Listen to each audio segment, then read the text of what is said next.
Selamat pagi, Pak. Waalaikumsalam, selamat pagi Pak. Baik, saya hari ini mencoba ya untuk menyampaikan materi singkat ya. Karena kalau materi saya biasanya cuma 1 lembar ya, saya nggak banyak-banyak. Dulu waktu saya kuliah kan sama ya. Saya kuliah dulu ya, jadi kalau 1 buku itu oleh dosen saya disuruh jadi nggak boleh banyak-banyak, rangkumannya aja. Jadi ini teman-teman udah 30 orang ya yang hadir ya. Yang nggak hadir tentu ada beberapa ya. Atau yang jarang masuk ya. Ada beberapa ini. Misalkan Arya Amrullah ini udah 2 kali nggak masuk. Taksi Abdul Rahman 4 kali nggak masuk. Gogon 3 kali nggak masuk. Rivaldo 2 kali nggak masuk.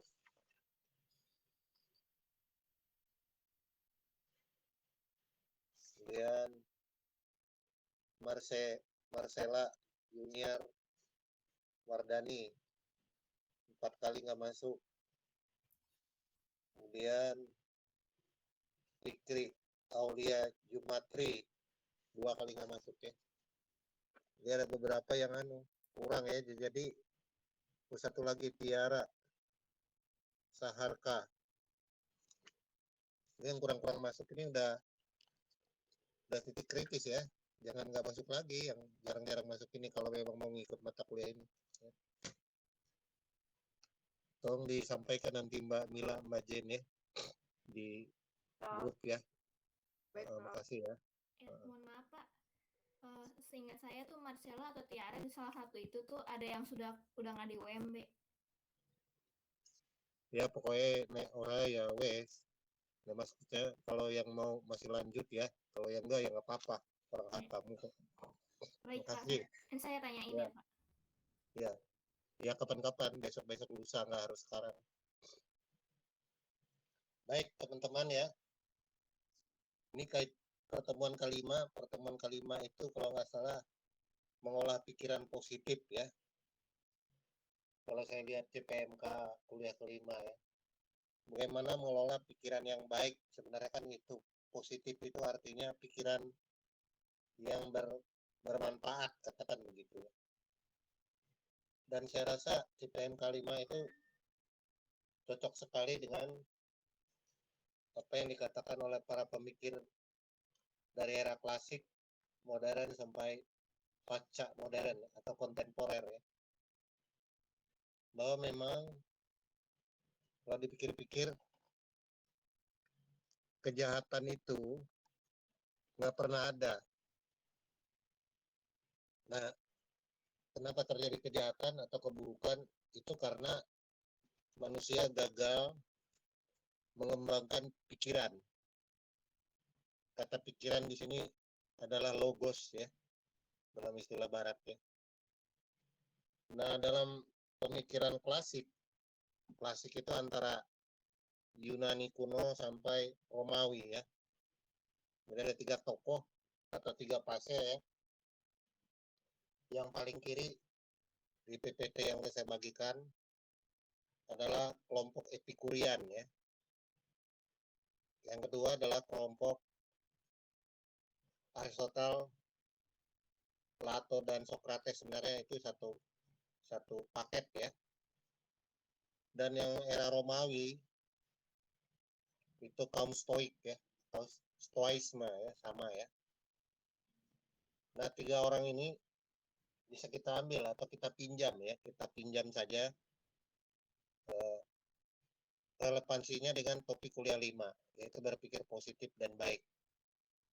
Supaya apa? Supaya mencapai dalam 3 etika itu yang kita kenal dengan eudaimonia ya, eudaimonia atau eudaimonia etik sama ya. Eudaimonisme kalau dia ditambah menjadi paham itu disebut sebagai kebahagiaan ya, happiness. Nah, kita semua ingin bahagia hidup.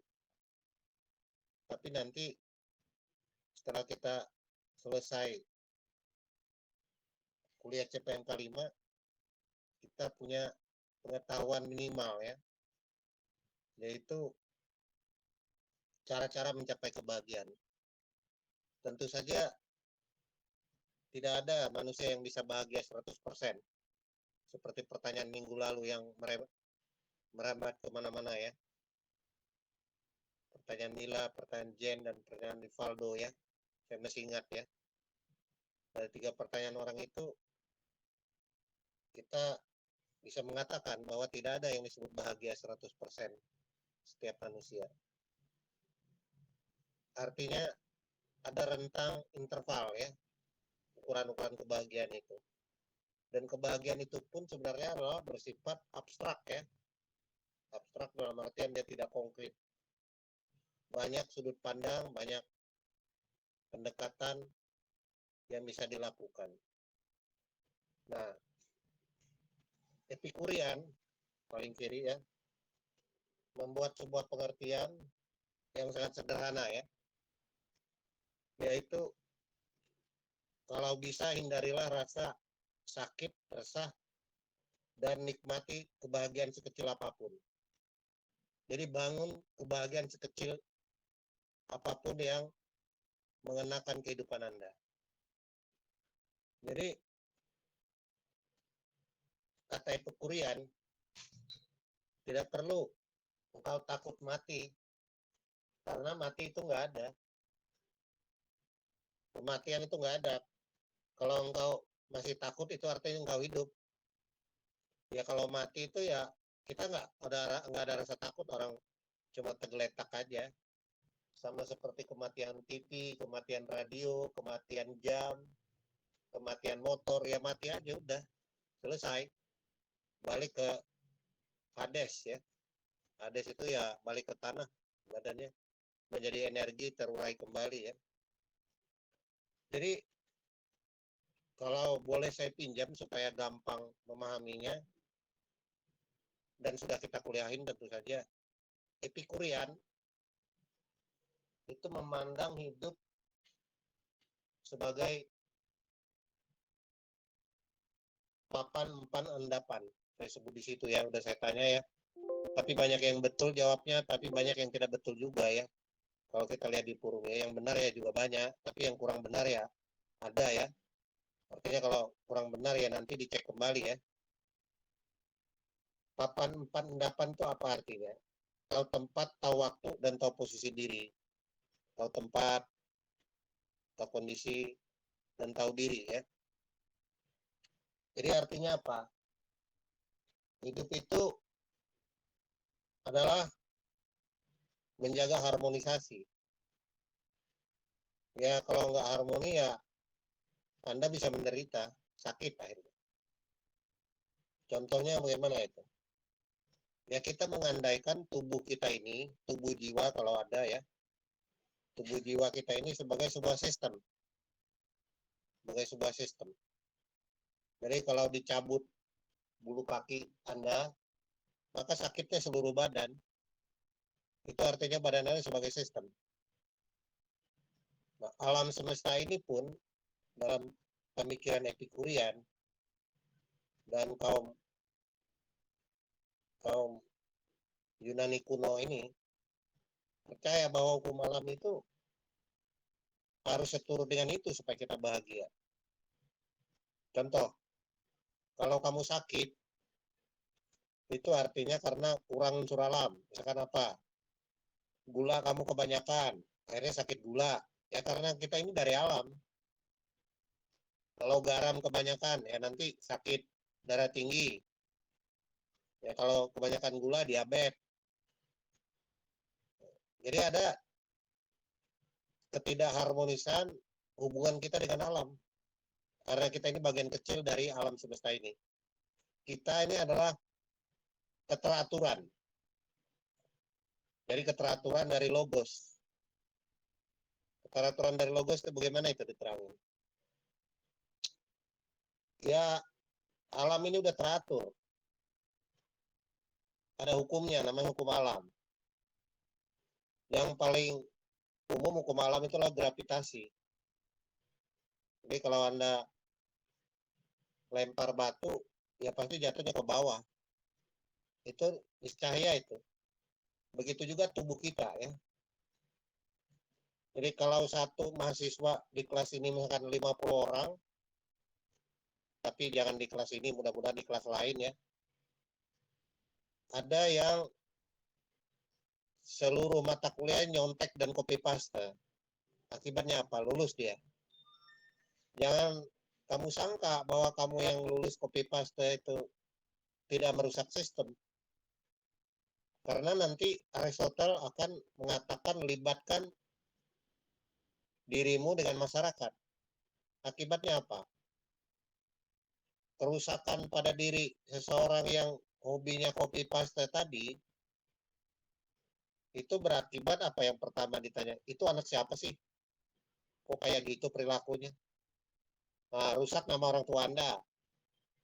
Di situ apa lagi? Ditanya, itu alumni mana sih? Alumni UMB misalnya. Waduh, kampus gak benar itu. Mau didiknya kayak gitu.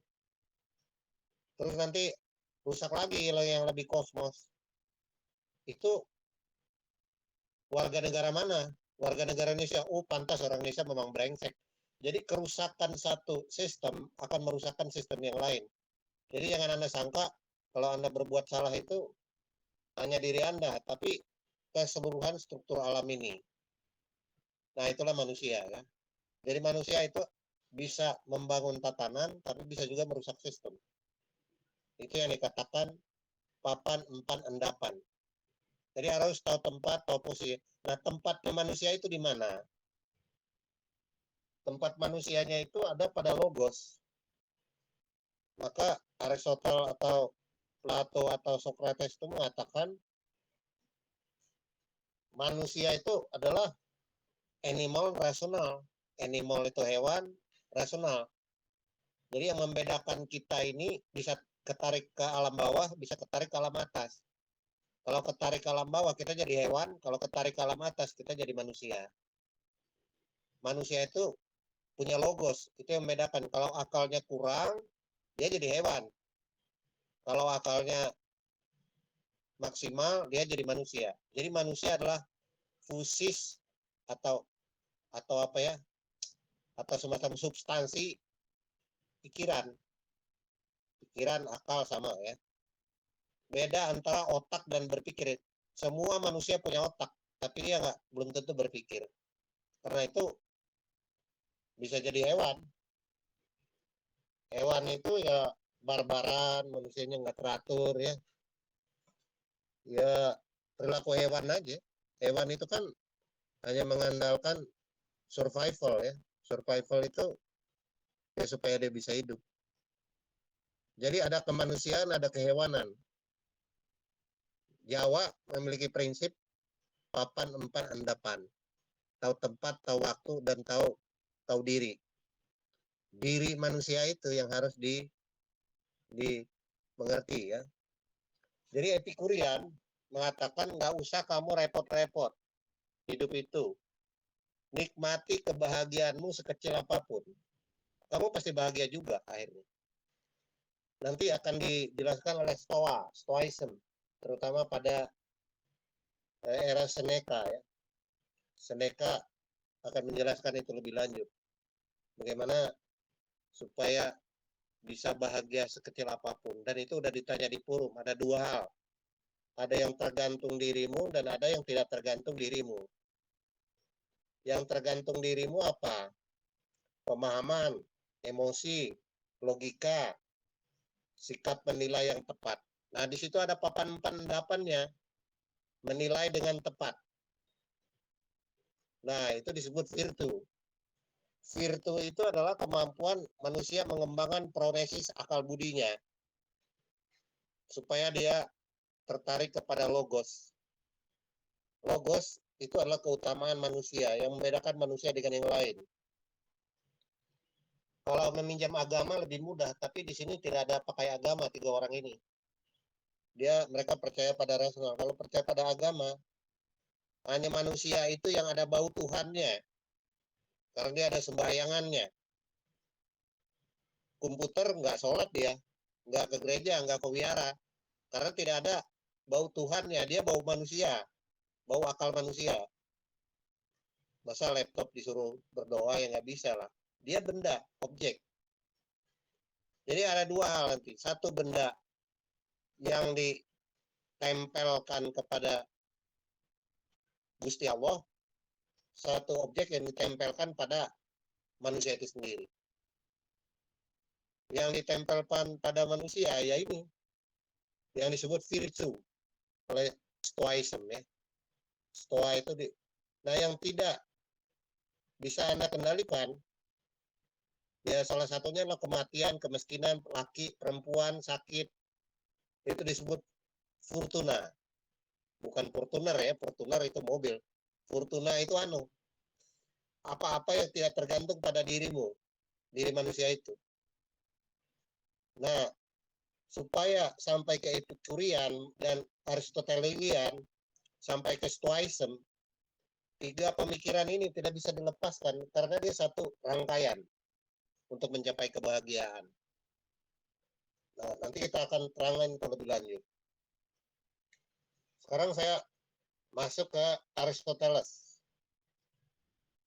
Bagaimana pandangan Aristoteles tentang mencapai kebahagiaan ya. Nanti kalau Anda mau baca sejarah Epikurian, Aristoteles, Stoicism, Anda cari di Google. Saya hanya menerangkan singkat dan langsung poinnya. Aristoteles mengatakan kalau ingin bahagia, nah ini saya rasa paling penting kata kuncinya. Saya bold tuh. Kembangkan seluruh potensimu supaya hidup bermutu. Nah itu kata kunci ya. Jadi Anda mau mengembangkan diri Anda supaya bisa bermutu. Nah, itu bisa kita pinjam juga dari pengertian Epikurian sebagai awal pemikiran-pemikiran yang sudah ada ya. Kalau saya ambil contoh apa ya? Pohon buku malam dulu ya. Pohon kelapa ya. Pohon kelapa itu dia bisa berkembang kalau seluruh potensinya dia menjadi pohon kelapa yang berbuah banyak, menghasilkan. Maka disebut pohon kelapa itu kembali ke kodratnya, kekembalian kepada kodratnya. Jadi kalau kambing disebut kambing yang baik atau kambing yang bahagia, makan tidurnya cukup, kemudian dia balik jadi kambing dan menghasilkan daging yang enak untuk dibikin sop. Karena dia dianggap sebagai sebuah objek yang bernilai. Nah, jadi bahagia menurut Aristoteles adalah kemampuan mengembangkan seluruh potensi diri supaya hidup berkualitas. Maka ada tiga yang ingin dijelaskan oleh Aristoteles yang saling berhubungan, saya rasa. Yaitu satu, orang bisa bahagia itu apa betul kalau dia punya harta?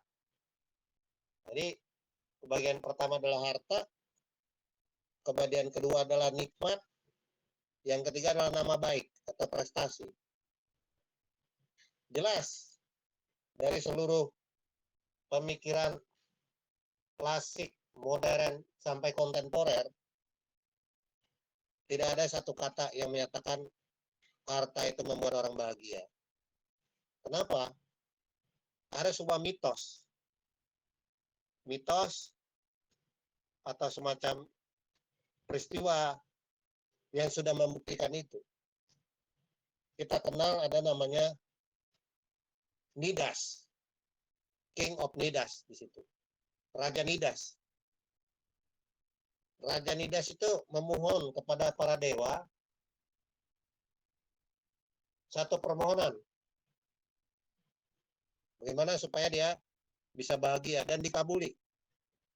Lalu King of Nidas mengatakan, saya ingin kaya. Lalu diberikan anugerah semacam begitu ya dalam tanda petik. bahwa apapun yang dipegang oleh Midas berubah jadi emas. Karena dia pengen kaya tujuan hidupnya. Batu dipegang jadi emas, handphone nggak ada ya saat itu. Handphone dipegang jadi emas, kemudian motor dipegang jadi emas, pintu dapur Anda pegang jadi emas, kulkas jadi emas, Anda pegang kasur-kasur jadi emas, Anda pegang bantal-bantal jadi emas, Anda pegang apa selimut-selimut jadi emas, semua jadi emas. Tentu saja akhirnya Midas mati karena nggak bisa makan. Jadi jelas dari mitos itu kekayaan bukan membuat orang bahagia. Saya gunakan kata bukan, berbeda dengan tidak ya. Bukan memberikan kebahagiaan. Nanti ada keterangan ya.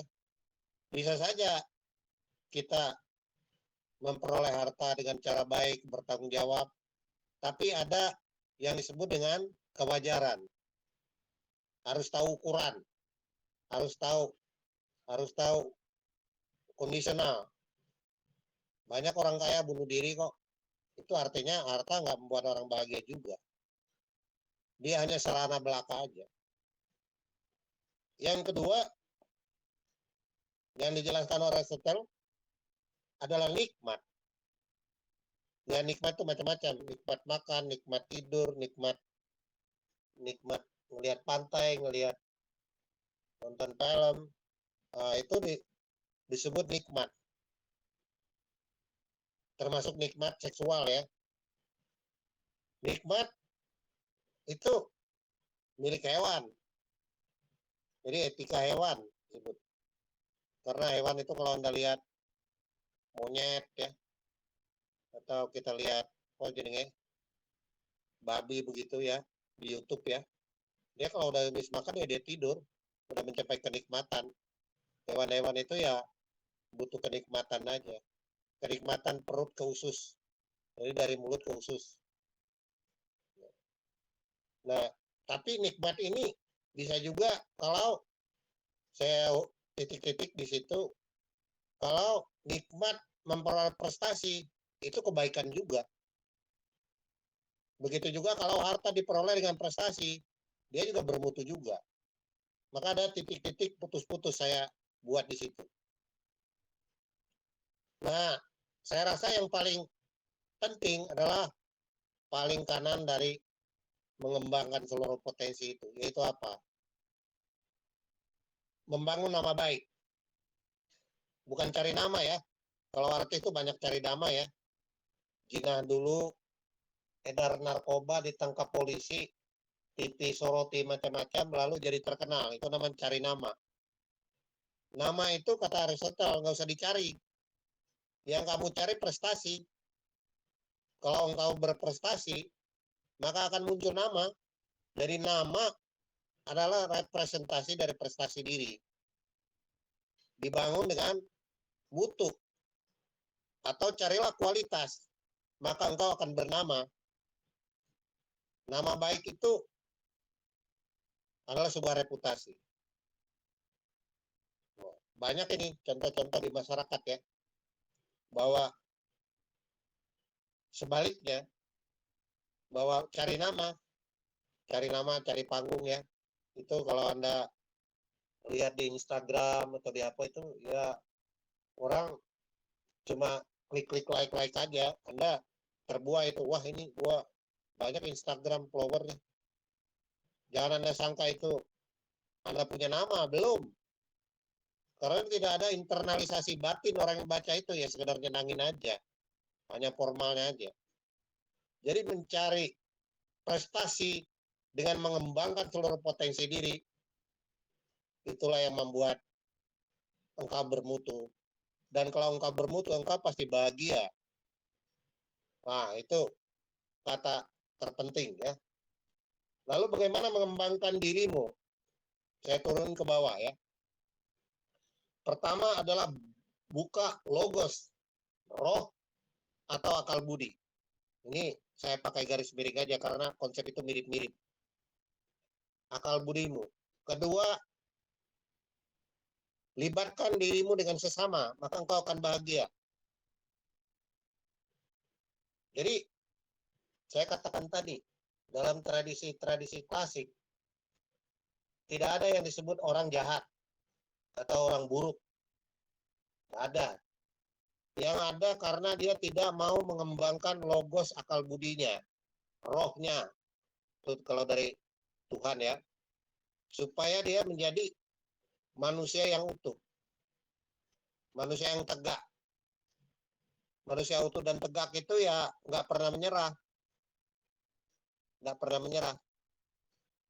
Ya kalau cepat memble ya gawat itu, cepat frustasi ya, nggak bisa.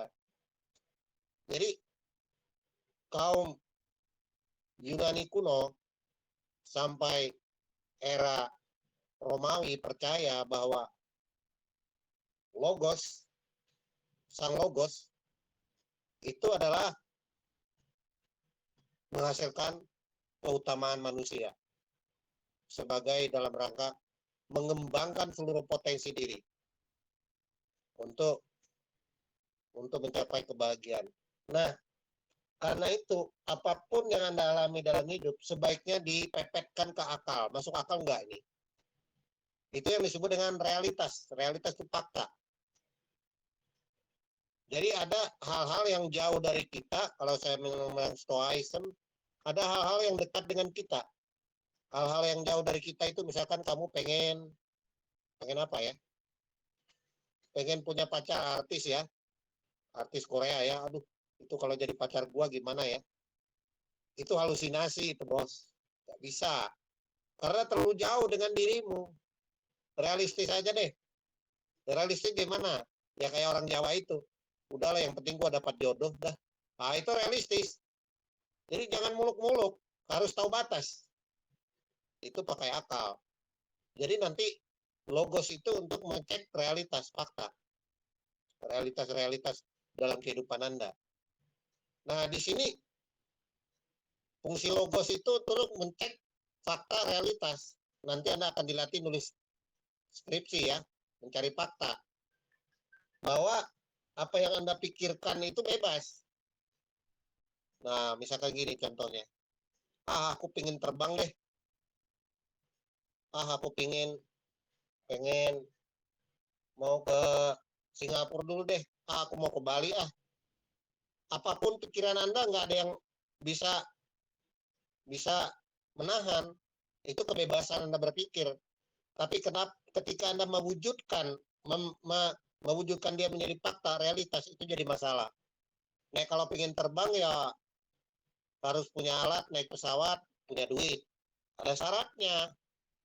Jadi realitas itu menghadapkan kepada sebuah fakta. Tapi kalau pikiran itu bebas. Anda misalkan mikir gini, waduh, ini cowok ganteng banget ya, Anda lihat di mall gitu ya. Saya masih jomblo.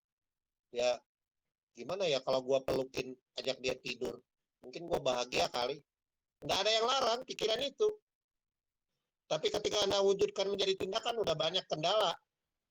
Nah, itulah realitas. Maka dia harus dipepetkan ke dalam realisasi makhluk sosial. Yang disebut di situ, libatkan dirimu dengan sesama. Dengan sesama itu dilatih dalam 3 bentuk ya. Yaitu keluarga, kampung atau ya sekeliling Anda, RT RW semacam begitu. Yang terakhir kepada polis atau negara. Jadi beda antara tahu dan melakukan dibuktikan dalam 3 aktivitas ini. Keluarga, kampung, dan polis. Maka kalau keluarga itu mengembangkan yang disebut dengan ada masa yang disebut oleh Sigmund Freud itu perkembangan mental anak. Atau dalam umur balita sampai umur SD tamat ya, umur 10-11 tahun, itu ada perkembangan mental awal anak yang baik. Jadi Anda membayangkan apa yang saya sebutkan tadi, manusia itu adalah animal rasional, hewan yang punya rasionalitas. Maka itu pentingnya sekolah. Jadi kalau orang nggak sekolah itu, ya itu kehewanannya bisa lebih banyak, walaupun tidak mutlak. Maka konsep pendidikan atau paideia dalam tradisi klasik, manusia itu harus dikurung di kerengkengan ya. Kerengkengan Anda itu sekolah. Makanya kalau Anda sekolah ini, Anda seperti di kerengkeng ya. Jam sekian harus kuliah, jam segini harus TB, jam segini harus forum, jam segini harus TB, jam besok harus ada jadwal. Anda seperti di kerengkeng. Nah, kerengkeng itu adalah supaya Anda nggak liar. Manusia itu supaya nggak liar, dia harus dibikin penjara. Penjara namanya pendidikan. Penjara sekolah itu seperti penjara. Awalnya begitu ya. Supaya orang itu nggak liar kemana-mana. Dia ada tatanan yang dibikin. Nah, itu membentuk dia nanti bisa menjadi warga negara yang baik dalam polis yang baik. Lalu implikasinya apa? Ketika Anda bekerja, berbuat, mengembangkan diri dari seluruh potensi Anda itu, tidak usah Anda berfokus pada motivasi diri sendiri, paling bawah ya. Jadi kita minggu lalu udah menyebut itu sebagai sepi ing pamre rame ing gawe. Nah, saya menyebutnya suwung ing pamre rame ing gawe, sama itu. Jangan mengharapkan hasil, tapi diproses. Nah, bagaimana itu terangin? Begini ya, kalau Anda lihat film-film gladiator itu ya, film-film sadis begitu ya, itu seorang pemanah ya, dalam perang Troya atau perang itu, yang diajarin apa? Teknik memanah. Jadi seorang pemanah itu harus dilatih betul-betul supaya jadi pemanah yang baik. Hasil tidak penting buat dia. Kalau Anda latihan memanah baik, hasilnya nanti terserah. Mau meleset dikit, mau tepat, ya silakan. Tapi kalau Anda latihan pemanah yang baik, maka hasilnya pasti baik. Nah, itu semacam hipotetik kategorisnya begitu. Seperti kan yang minggu lalu kita sampaikan. Jadi, jadilah pemanah yang baik, itu mengatakan bahwa latihan itu penting. Artinya dengan kata lain, proses jauh lebih penting. Hasil itu biarkan alam semesta yang membuktikannya. Jadi diproses, proses diri. Maka kembangkan seluruh potensi itu artinya apa? Tidak mengharapkan hasil sebenarnya, tapi proses diri untuk mencari yang baik. Wah, kira-kira gitu. Lalu terakhir, saya rasa ini ada satu paling bawah. Apa yang dikatakan oleh Aristoteles, Platon, dan Socrates itu yang disebut dengan pronesis. Pronesis itu kalau mereka katakan wisdom ethic. Wisdom ethic adalah proses internalisasi batin. Jadi pembiasaan dan kebiasaan.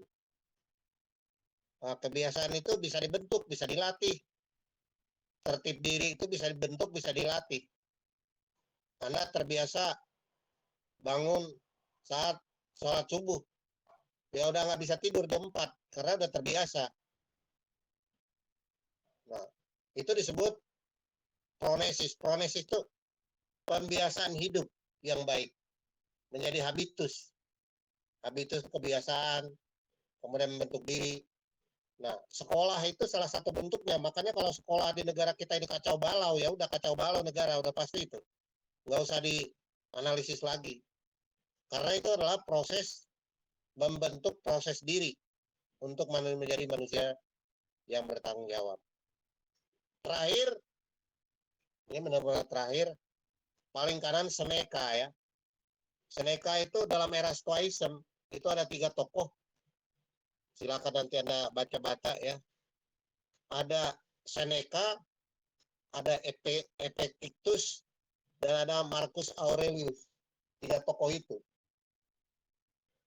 Epictetus itu adalah seorang filosof dari budak ya. Seneca kita bahas hari ini. Dan terakhir adalah Marcus Aurelius. Itu adalah seorang kaisar Romawi manusiawi ya, yang mengejar bagaimana supaya manusia itu bisa tegak. Nah, sudah saya sampaikan sebelumnya, ada dua hal yang harus Anda perhatikan kalau Anda mau ingin menjadi manusia yang bahagia dan bertanggung jawab. Yaitu sangat sederhana saya rasa dan sangat mudah dipahami. Jadi stoicism itu mengembangkan sebuah pemikiran, cara bertindak praktis. Jadi nggak jelimet seperti teori-teori yang sebelumnya. Ini sangat praktis. Jadi Anda bisa ingat ini seumur hidup Anda, gampang kok. Satu, tentukan apa yang tidak bergantung diri Anda, apa yang bergantung diri Anda. Udah, itu aja. Jadi nanti pikir-pikir kalau Anda menghadapi masalah itu, ini tergantung saya apa bukan ya. Ya kalau tergantung Anda, di situ Anda bisa mengambil sikap. Misalkan apa? Contoh ya. Ini contoh yang akan kita hadapi semua manusia ya. Jadi contoh paling mudah, teman-teman. Kematian ya, saya ambil contoh yang atas ya. Pertama ya, kematian ya. Coba Anda pahami, kematian itu tergantung pada Anda apa bukan. Kalau ada orang mati itu tergantung Anda apa bukan. Enggak ya, kematian itu tidak tergantung Anda. Kenapa? Ya karena manusia pasti mati. Maka kematian tidak tergantung diri Anda. Kebetulan saja yang mati itu adalah orang tua kita misalnya. Tapi orang tua yang lain juga mengalami hal yang sama. Ya sudah, kematian itu nggak usah diributkan. Jadi nggak usah dipikirin lagi. Memang itu udah tidak tergantung diri Anda. Maka kalau ada kematian, taruhlah orang tua kita atau keluarga kita ya. Daripada repot-repot, mending kita pikirin bagiin hartanya, gimana cara bagi hartanya. Itu yang bisa kita lakukan. Matinya udah nggak bisa ditunda. Yang kedua apalagi? Siapkan makam yang baik buat orang tua kita. Itu yang bisa kita lakukan. Apalagi? Ya kita bagi-bagi harta kalau ada hartanya. Kemudian kalau ada utangnya kita bayar. Kemudian kalau ada tempat makam yang layak, yang mahal, yang bagus, ya itu yang bisa kita usahakan. Jadi hal-hal yang bisa kita lakukan, hal-hal yang bisa kita buat tindakan. Tapi ada hal yang bukan diri kita. Kamu lahir sebagai orang Jawa, lahir sebagai orang Papua, lahir sebagai orang Sunda, lahir sebagai orang Sumatera, lahir sebagai orang Chinese, ya itu nggak bisa kamu ubah. Ya sudah. Yang bisa Anda ubah apa? Pemahaman Anda, pikiran Anda, sikap Anda, menilai. Jadi di situ ada dua istilah, saya ulangi, sekedar merefresh kuliah. Ada yang disebut sensasi, ada yang disebut emosi. Sensasi itu hal-hal alamiah yang mengenalkan diri kita. Jadi stoa itu misalkan begini ya. Orang tua Anda sakit. Orang tua Anda sakit atau tetangga kita sakit ya. Kemudian ada orang kawinan di samping orang sakit, bikin dangdut kenceng-kenceng. Ya tentu saja cara alamiah itu mengenakan kita. Kita terganggu. Orang dangdutan, goyang-goyang, tapi ada orang sakit di sekitar rumah itu. Nah, itu nggak apa-apa kalau kita, wah ini ganggu gua, ini berisik nih. Itu namanya sensasi. Dan sensasi itu bersifat wajar, mengenakan seluruh kita. Termasuk energi, suara saya kenceng-kenceng ini juga energi ini, sensasi. Tapi kita ada dua istilah selanjutnya, setelah terjadi sensasi itu, ada yang disebut emosi. Emosi itu sikap kita. Nah, sikap itu yang penting, yang dikendalikan oleh yang namanya tergantung pada diri kita. Gimana kita melihat hal itu? Maka di situ ada dibedakan nanti. Saya lupa satu kolom ya, masukin di situ. Ada nilai, ada fakta. Bahwa orang tua kita sakit, kemudian sebelahan bikin dangdutan. Itu adalah fakta. Tapi bagaimana kita menilai? Ya tergantung diri kita. Kita bisa nggak untuk menjadi bijak? Jadi kalau misalkan di lampu merah begitu, Anda lagi ngobrol sama pacar Anda, hei babi lo, misalkan di lampu merah, ya tentu saja kita noleh, ini siapa yang bilang babi? Tapi kan nggak ada kaitan Anda dengan babi, ya sudah ngapain marah, gitu loh. Diri Anda bukan babi kok, ya biar aja dia ngomong begitu. Jadi Anda bisa mengkonversio. Mengkonversi itu apa ya? Mengkonfirmasi, dikonversio. Konversio itu mengkonversi ya. Antara hal-hal yang tidak tergantung diri Anda dan hal-hal di luar diri Anda. Nah, di situ terjadi proses penilaian. Bagaimana Anda menilai? Penilaian itu menjadi penting. Jadi, kesimpulannya apa? Latihan memisahkan dua hal antara fortuna dan virtu itu menjadi penting. Ya. Jadi, ya kadang-kadang kita mengalami dalam kehidupan sehari-hari banyak hal yang sebenarnya bukan urusan kita, tapi kok kita urus-urus. Ya sudah, nggak perlu itu. Nggak bisa diubah kok, mau gimana. Anda perempuan ya udah nggak bisa diubah, mau gimana lagi. Jadi ada yang disebut latihan ya, konversio, mengkonversi. Tapi kemampuan mengkonversi tidak mungkin kalau tidak dikembangkan yang disebut dengan pronesis dan logos.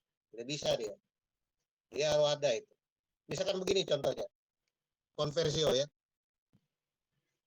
Ada banjir di Jakarta, ya, banjir ya. Bagaimana supaya banjir ini kan keadaan ini, fakta kan itu. Nah, bagaimana kita mengkonversi banjir itu? Dia bisa dikonversi, dialihkan ya. Dengan cara apa? Membuat tanggul yang besar, membuat waduk yang besar, kemudian membuat gorong-gorong dari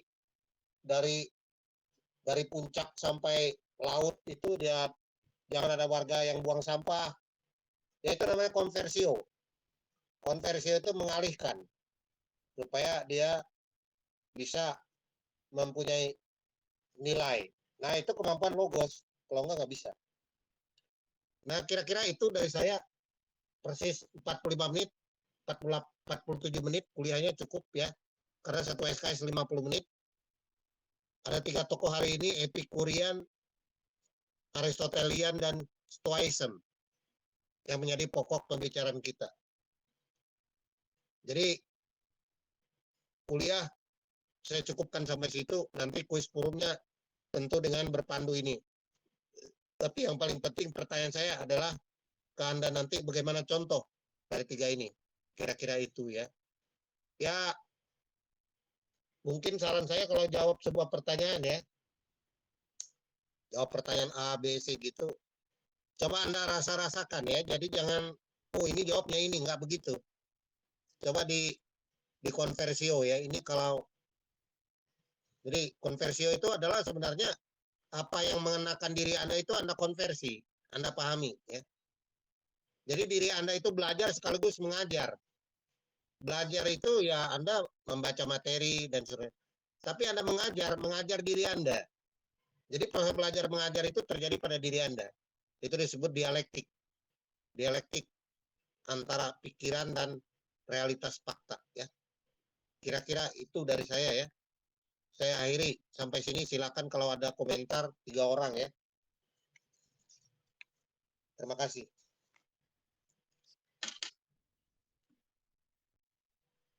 Mohon maaf Pak. Ya, silakan. Mohon maaf Pak, saya izin kalau untuk pertanyaan tentang tugas besar boleh Pak, dan nilai sedikit. Iya, monggo. Itu mohon maaf saya takut salah juga yang memastikan ke Bapak. Jadi tugasnya itu kita menulis dari gagasan kearifan atau enggak nasionalis barat sejak Yunani kuno seperti yang ini kan ada Sutares semacamnya. Lalu maksudnya itu tugasnya kita baca dari gagasan itu, kita kumpulin, lalu kita bikin tulisan itu dari ABC itu ide gagasan mencari kebahagiaan menurut kita ya kan, karena nggak boleh copy paste. Jadi maksudnya. Iya, benar sekali. tepat. Jadi maksudnya apa yang kita baca gitu terus kita jadi kita tulis pendapat kita gitu ya.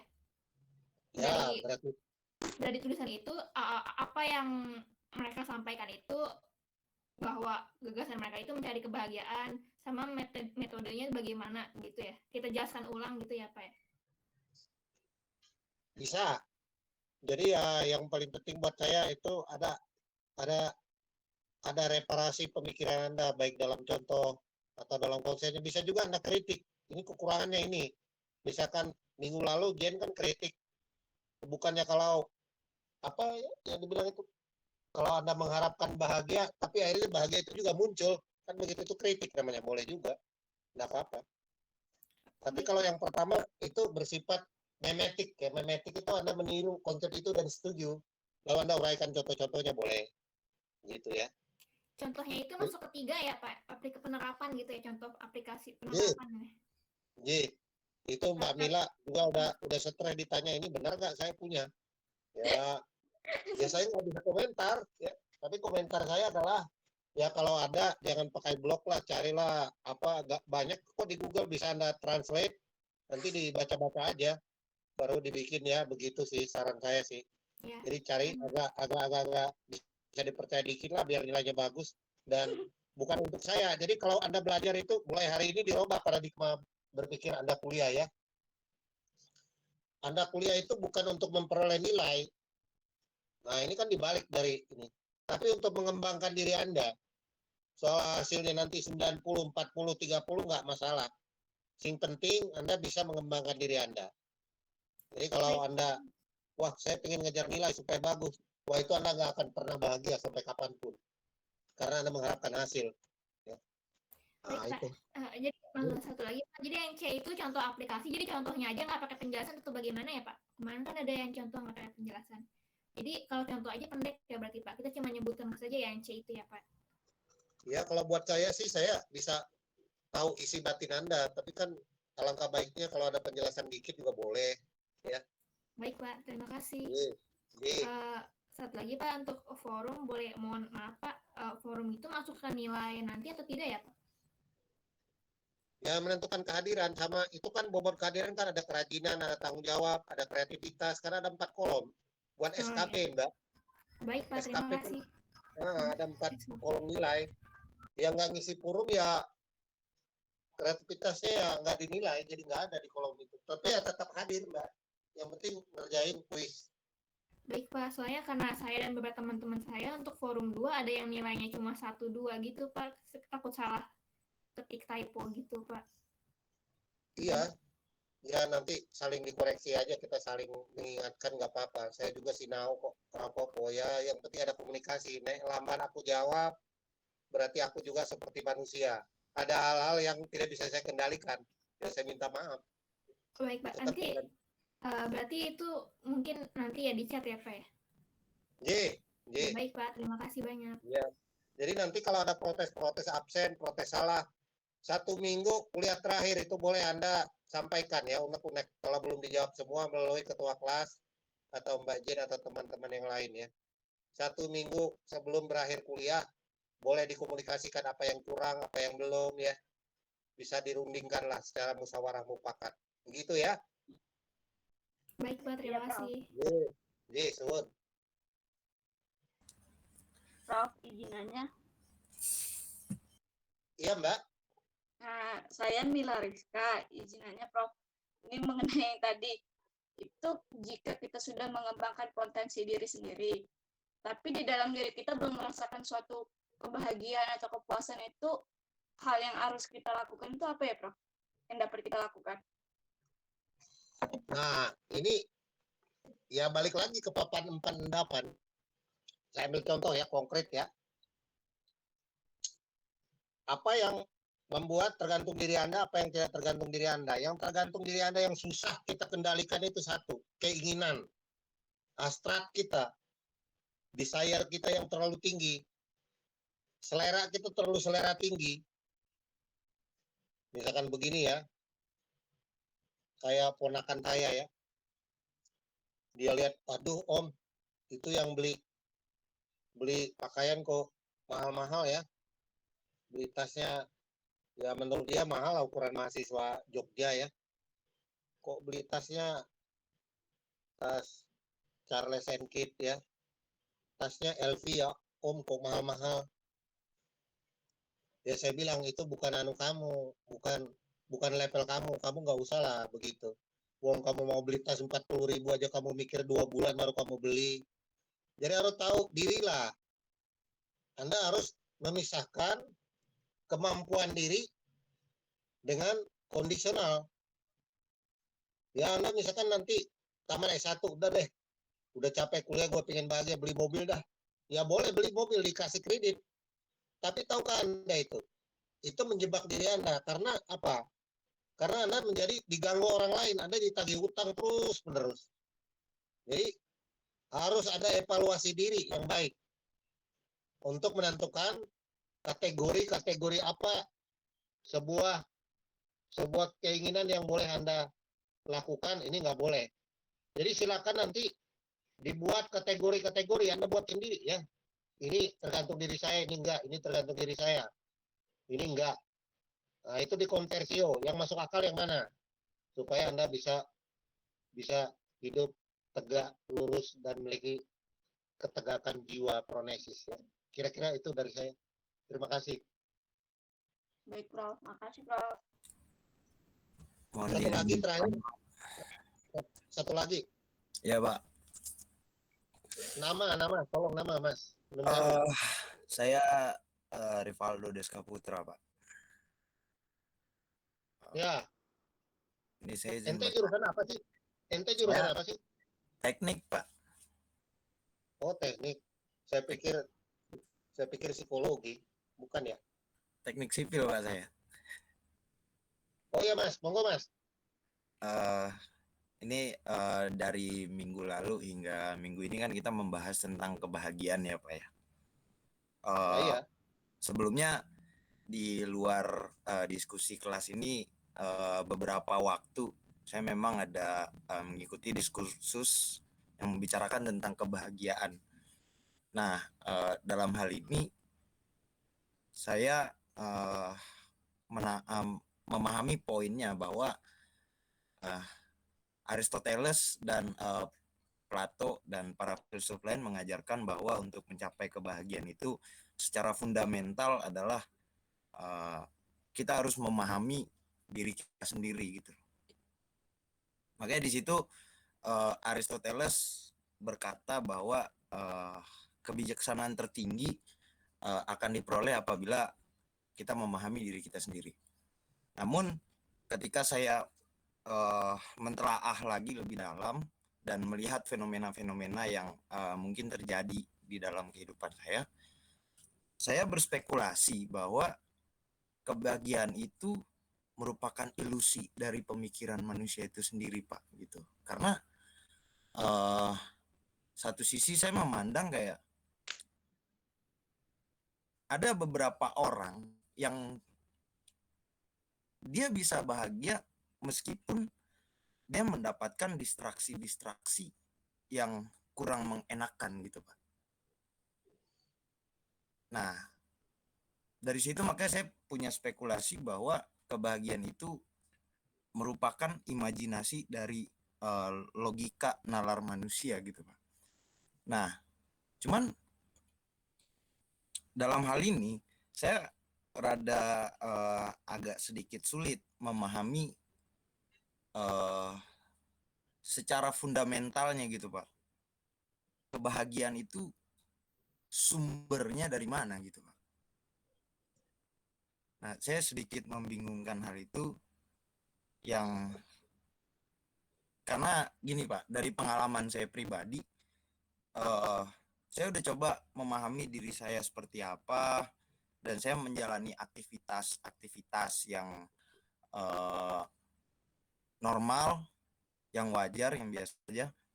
Namun beberapa waktu belakangan ini saya nggak tahu entah karena faktor apa, saya merasakan batin saya itu ada sedikit tekanan gitu, Pak. Tekanan yang bahkan saya nggak tahu asalnya dari mana gitu, Pak.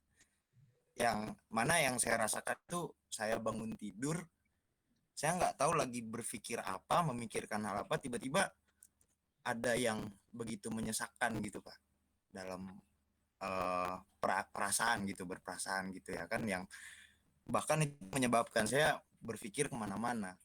Dan saya coba lagi sepintas saya membaca tentang filsafat nihilisme yang itu bahkan sedikit menentang tentang adanya kebahagiaan gitu Pak. Jadi itu yang sedikit membuat saya sedikit ambigu gitu Pak dalam hal kebahagiaan. Itu aja Mas. Iya Pak, kurang lebih gitu ya Pak. Ya sebenarnya yang Anda katakan itu mengalami paradok ya. Paradok itu ya pro dan kontra, dan itu wajar ya. Ini kalau mau diterangin waktunya nggak cukup, tapi singkat aja saya beritahu ya. Mudah-mudahan tidak menjawab ya. Karena tidak semua hal harus kita ketahui juga. Tapi kalau diceritakan itu nanti silakan Mbak Mila atur ya. Mungkin minggu depan kita kosong, minggu berikutnya nanti diatur ya. Baik, Saya akan membawa sebuah pemikiran baru ya, baru dalam artian yang agak berbeda, yang different ya, untuk mencari kebahagiaan ala Arthur Schopenhauer ya. Nah itu bisa ya. Arthur Schopenhauer itu nanti kita bisa jawab gitu. Itu yang pertama. Yang kedua yang Anda katakan itu bisa dibaca ya dalam buku Richard Dawkins ya. Richard Dawkins. Richard Dawkins itu ya kalau Anda baca itu ya fiksi, ilusi fiksi. Hidup ini begitu ya. Nanti ada kita bisa pinjam teori Richard Dawkins itu tentang memetik ya, teori memetik. Ya bisa juga kalau pakai teori Arthur Schopenhauer bahwa Anda ini adalah kembalian yang sama secara abadi. Kembalian hal yang sama secara abadi. Jadi kalau nanti kita ini kembali ya, misalkan contohnya begini. Saya ambil contoh ya. Yang di luar logos ini ya berpikirnya. Jadi berpikir fiksi dan semacam halusinasi memetik disebut. Ya kalau ditanya kenapa saya ngajar Anda, coba. Ya jawabannya tentu saja karena Anda mahasiswa, saya dosen. Tapi kalau dikaji lebih dalam nggak begitu juga jawabannya, Mas. Ya karena dulu nenek Anda 7 turunan ke bawah itu ngajarin nenek-nenek saya. Maka saya harus ngajar kembali. Jadi saya ini utang sejarah masa lalu yang tidak bisa kita kenali. Lalu Anda dibawa ke alam itu. Itu namanya gerak metafisik. Nah, jadi kalau saya ngajar Anda dengan baik hari ini, maka nanti cucu saya 7 turunan, Anda yang ngajar gantian. Jadi proses timbal balik, hukum alam mencari keseimbangan. Nah, itu nanti ada dalam teori Arthur Schopenhauer, mencari kebahagiaan. Dan kita bisa pinjam Nietzsche, will to power itu. Atau Anda bisa baca teks Zarathustra. Zarathustra itu mengembangkan bagaimana kemenjadian manusia. Dan itu paradok. Kita tidak mungkin mengkritik ini sebelum kita tahu ini dulu. Itu maksud saya sebenarnya. Jadi belum bisa dijawab secara finalitas, tetapi itu sesuatu yang paradok. Namun satu hal yang bisa kita pinjam dari teori King philosopher ini, baik Socrates, Platon dan Aristotle, bahwa yang disebut delusi tadi itu adalah semacam doksa. Doksa itu semacam persepsi kita, data indrawi kita, ya. Yang sebenarnya apa? Yang sebenarnya bisa digunting, dipotong dengan metafora manusia keluar gua. Jadi ada metafora gua di dalam alegori Platon itu mengembangkan bagaimana manusia itu bergerak dari alam gelap menjadi alam terang. Karena terang itu adalah kebenaran. Maka Plato mengatakan yang benar itu adalah matahari, matahari itu kebenaran. Kenapa dia mengatakan itu? Ya karena kita ini berada di tempat yang gelap. Tempat gelap itu kita hanya melihat persepsi. Misalkan ada kita dalam gua, kemudian ada di situ gambar tungku api ya atau semacam lilin begitu. Lalu manusia itu terikat, memandang ke tembok. Lalu lewat kerak, lewat monyet, lewat mobil truk, lewat HP. Lalu kita mulai punya persepsi. Wah, ini kok kayak ular. Padahal bentuk tangan manusia lewat. Oh, ini kok mirip kuda. Padahal bukan kuda, cuma karung dilipat-lipat mirip kuda. Jadi itu namanya persepsi. Nah, persepsi itu bisa hilang kalau kita keluar dari gua, maka harus dipotong. Pemotongan ini itu adalah pergerakan dari doksa ke epistemologi. Epistemologi itu adalah cara memperoleh ilmu. Lalu Plato mengatakan memandang hal-hal ideal tetap dan tak berubah. Memandang hal-hal abadi. Maka di situ diri manusia bisa ditemukan. Memandang hal abadi itu bagaimana diterangin? Yaitu apa yang abadi di dunia ini, matahari itu abadi. Jadi kalau pagi dia tanpa kompromi dia muncul, jam 6 sore dia tenggelam tanpa kompromi. Apa yang kedua yang tak berwaktu? Matematika. Maka nous atau jiwa atau logos itu bisa dipegang melalui matematik, karena matematik membawa sebuah kepastian. Tapi ini ditentang oleh para kritik modern dan kontemporer. Bahkan kalau Anda baca masa Frankfurt, Adorno dan Horkheimer, itu sangat tidak setuju dengan konsep-konsep ini juga. Banyak kritik ya di kemudian hari. Tapi kan kita jangan mengkritik dulu kalau sebelum tahu ini ajaran ya, Mas. Begitu ya, Mas. Jadi ini luas, Mas Rivaldo ya. Nanti kalau Ibu Lurah sama Mbak Jen memperkenankan ya, saya akan terangin mencari kebahagiaan ala Arthur Schopenhauer. Karena Schopenhauer itu Anda ini bagian dari kosmos, bagian dari tatanan. Tatanan itu Anda ini adalah atom-atom yang bergerak, yang dikendalikan oleh Anda tidak tahu dari mana Anda berasal dan mau kemana. Yang oleh Martin Heidegger menyebut sebagai Dasein.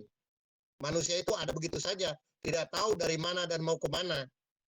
Dan ini memang melepaskan konsep teologis dan itu berdasarkan pemikiran.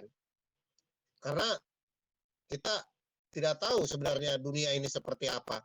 Kehidupan universal, teater makan-memakan universal. Misalkan apa? Tanah dimakan cacing, cacing dimakan ayam, ayam dimakan manusia, manusia dimakan tanah. Jadi kalau Anda tanya, kenapa daun itu bisa jatuh ke bawah? Ya kalau pakai teori ilmiah jelas, karena ada gravitasi. Daun, ranting itu jatuh ke bawah, bunga itu jatuh ke bawah. Itu kenapa? Karena gravitasi. Tapi kalau Anda tanya Arthur Schopenhauer, enggak. Dia bilang, enggak begitu jawabannya. Kenapa daun itu jatuh ke bawah? Ya karena dia pinjam, pohon itu meminjam unsur-unsur hara dari tanah. Maka dia harus membusuk supaya dikembalikan kembali. Jadi hukum keseimbangan, Mas. Nah, itu Arthur Schopenhauer bisa menjawab itu. Jadi Anda ini reinkarnasi, bisa juga begitu kalau kita pinjam Buddhisme. Reinkarnasi aja.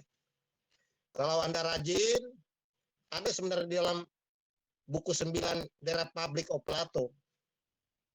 Jadi kalau Anda itu rajin, itu Anda reinkarnasi reinkarnasi lebah. Karena lebah itu rajin. Kalau Anda suka ngomong orang, gonggong ya, ini Anda reinkarnasi anjing. Maka kita ini, orang Chinese membuat sio-sio itu, sio hewan itu. Sebenarnya ini reinkarnasi. Jadi tidak Anda yang menentukan hidup ini. Nah itu namanya filsafat daripada alam semesta. Begitu, Mas. Saya rasa pertanyaannya berat, tetapi bisa kita jawab juga kalau mau dijawab ya. Dan ada pendasarnya juga, Mas Rivaldo. Siap, Pak. Nah, bagaimana menurut ente omongan gua gimana? Sekarang saya balik. Cukup menjawab sih Pak. Kayaknya saya coba baca rekomendasi buku Bapak. Ya, banyak Arthur Schopenhauer ya. Lalu ini Pak, ini mungkin pertanyaan terakhir dan mungkin ini sedikit melenceng gitu Pak dari materi Bapak. Tadi Bapak sedikit mengutip tentang buku karya Friedrich Nietzsche yang judulnya Sprach Zarathustra ya Pak. Ya, Beberapa waktu lalu saya sempat baca meskipun belum tuntas juga Pak. Ini mungkin sedikit melenceng dari materi dan mungkin ini sedikit sensitif nih Pak. Saya takut karena saya takut terjadinya logika fallacy dalam pemikiran saya Pak. Bagaimana pandangan Bapak dari kutipan Nietzsche yang mengatakan itu God is thought? Tuhan sudah mati. Iya Pak. Ya Tuhan itu macam-macam pengertiannya di sini ya. Tuhan itu bisa T huruf kecil, bisa T huruf besar. Bisa.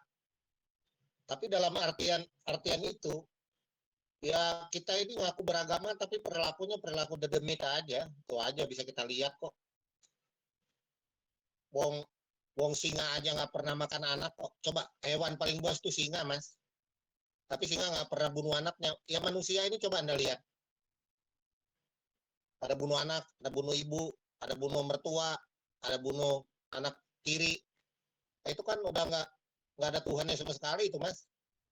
Ya Tuhan udah mati di situ. Dalam konteks pengertian Tuhan manusia itu. Itu kasarnya begitu ya, jawab sembarangan aja ini Mas. Jadi ada sebuah fenomena ontologis yang membuat manusia itu katakanlah menghilangkan apa itu yang dikatakan Tuhan agama. Karena ada Tuhan rasional juga yang dirasionalkan manusia. Yaitu tadi karena dia tidak mampu apa yang dikembangkan oleh Stoicism itu, tidak bisa membedakan apa yang di luar dirinya dan apa yang di dalam dirinya. Ketika gagal itu maka bisa terjadi Tuhan itu menjadi nggak ada, kebenaran itu menjadi nggak ada, horizon sudah dihapus. Penghapusan horizon itulah yang disebut dengan kematian Tuhan. Begitu. Bukan Tuhan yang didampak dalam pandangan monoteisme, tidak seperti itu juga. Tapi Tuhan dalam pengertian yang diberikan manusia ini, yang dalam aspek terjebak di dalam bahasa. Kita semua terjebak di dalam bahasa. Misalkan begini, mengatakan kamu baik, kamu buruk, itu adalah sebuah kategori yang dibuat oleh bahasa. Jadi bahasa juga membawa malapetaka. Gitu kira-kira. Ini dalam pengertian semiotik dan hipersemiotik sebagai simbol-simbol kehidupan. Jadi Nietzsche mengatakan tidak sembarangan begitu, karena dia mengatakan ada dua roh yang menggerakkan dunia ini. Roh Apollonian dan roh Dionysian. Satu roh ketertiban, satu roh pemberontak. Pemberontakan selalu ada, dan pemberontakan tidak selalu buruk. Kalau ada orang jahat, itu artinya apa? Dia membunuh kebaikan, membunuh Tuhan itu sendiri. Tapi dari keburukan itu muncul peraturan baru. Jadi seluruh peraturan dunia ini berasal dari kemarahan. Jadi kemarahan adalah baik dalam konteks tertentu. Maksudnya bagaimana? Orang tua Anda marah, lalu orang tua Anda katakan, mulai semester ini kamu nggak boleh main HP dan TikTok. HP-nya saya sita. Artinya apa? Kemarahan membuat peraturan. Nah, kira-kira begitu. Jadi kemarahan Tuhan pun sama seperti itu. Dia bersifat mitos menjadi logos. Itulah ontologi peraturan, Mas. Begitu. Ya. Tapi saya nggak mau lebih luas, jauh mendalam lagi, Mas. Saya pikir saya juga tahu batas ngomongnya ya. Kalau mau diskusi berdua lebih enak. Ini kan forum publik, Mas. Jadi saya agak nanu juga, Mas. Tidak menjawab seluruhnya, Mas. Nun sewu, Mas. Mohon maaf. Oh iya, berarti saya simpulkan bahwa memang kalimat itu bisa berlaku pada individualnya manusia gitu ya Pak ya. Berarti enggak secara generalnya manusia gitu ya Pak ya. Enggak juga, bisa juga kalau dia dijadikan ideologi. Anda kan tahu sejarah Jerman bagaimana itu Hitler. Oh iya.